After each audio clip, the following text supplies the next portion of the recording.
আসসালামু আলাইকুম। ওয়েলকাম করছি দি ইমরান শো থেকে। অন্যান্য ধর্ম বিশ্বাসীরা যারা শুনছেন তাদের প্রতি আন্তরিক কৃতজ্ঞতা। আজকে তামিম ইকবাল সম্পর্কে একটু আলোচনা করতে চাই।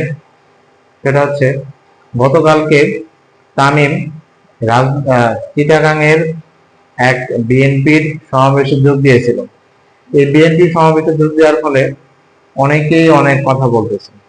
অনেকেই বলতেছে তামিম কি বিএনপিতে যোগ দিল, তামিম কি বিএনপি রাজনীতির সাথে যোগ হবে, তামিম কি বিএনপির পক্ষে হয়ে নমিনেশন নিয়ে রাজনীতি করবে, নির্বাচনে অংশগ্রহণ করবে। এগুলো বিভিন্ন জন বিভিন্ন কথা বলতেছে। কিন্তু আমি মনে করি কোনো বাংলাদেশের কোনো সেলিব্রিটি যাদের সবার কাছে, সব মানুষের কাছে যাদের গ্রহণযোগ্যতা আছে, তাদের পক্ষে রাজনীতিতে না আসাই ভালো। কারণ এক্ষেত্রে আপনি খেয়াল করে দেখবেন, এর আগে মাশরাফি এবং সাকিব দুইজনের রাজনীতি ধ্বংস করে এখন তাদের কি অবস্থা। এই রাজনীতিতে জয়েন করার ফলে তাদের সবকিছু এখন প্রায় হারিয়ে গেছে বলতে পারি। সেই হিসেবে আমি মনে করি তামিমের রাজনীতিতে না আসাই ভালো এবং বেটার। আপনি তামিমের গতকালকে বিএনপির সমাবেশে যোগদানের শুরুতেই বলেছিল, আমি রাজনীতির কেউ না, আমি একজন স্পোর্টসম্যান, সুতরাং আমি স্পোর্টসম্যান নিয়েই কথা বলবো। ইভেন তামিম স্পোর্টসম্যান নিয়েই কথা বলেছিল গতকালকের বিএনপির সমাবেশে। বিএনপির সমাবেশটা ছিল তারুণ্যের জয়গানে বিএনপিতে যোগদান।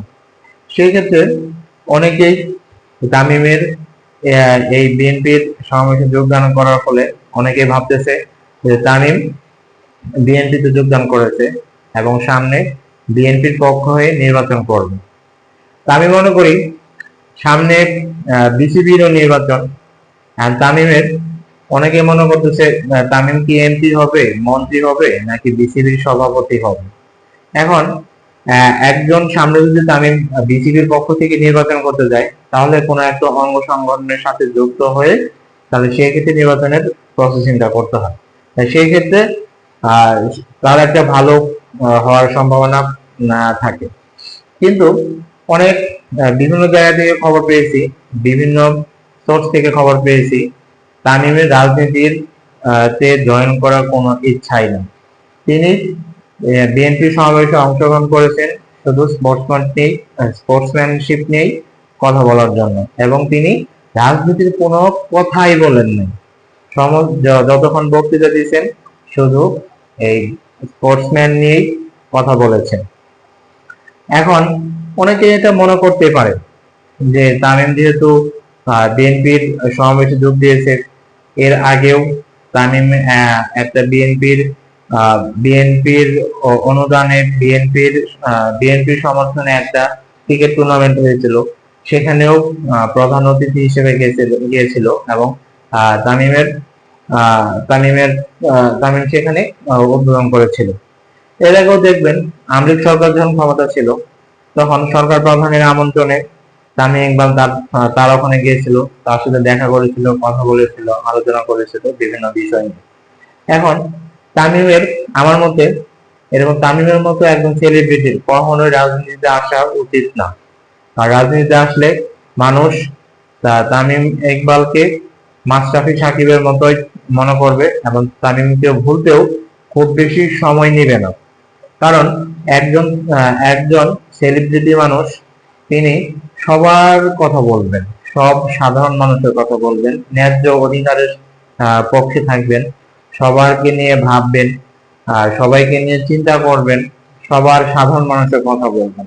সেই হিসেবে তামিম যদি বিএনপিতে যোগদান করে, তাহলে সেই ক্ষেত্রে সাধারণ মানুষরা, তামিমের যারা ভক্ত আছে, তারা সবাই তামিমের উপর থেকে মুখ ফিরিয়ে নেবে, তামিমের ব্যাপারে কষ্ট পাবে। কারণ একজন বিখ্যাত হওয়ার জন্য, ক্ষমতা পাওয়ার জন্য এই তামিম তামিম ইকবাল রাজনীতিতে আসতেছে। এটা আসলে ঠিক না। আমার মনে হয় তামিম কখনোই এই কাজটা করবেন না, কখনোই কোন রাজনীতি দলের সাথে নিজেকে সম্পৃক্ত করবেন না, এবং তিনি শুধু সাধারণ মানুষের, ক্রিকেটারদের, প্লেয়ারদের সবার সবার সাথে থাকবেন, সবার ব্যাপারে কথাবার্তা বলবেন, এবং সেই হিসেবে তিনি কাজ করবেন। আশা করি আপনারা জিনিসটা বুঝতে পারছেন। এবং তামিম ইকবাল এই সাধারণ মানুষের মধ্যে থেকে তার চিন্তা ধারণা, তার ধ্যান ধারণা সবকিছুই শেয়ার করবেন। ধন্যবাদ সবাইকে, ভালো থাকবেন, আল্লাহ হাফেজ।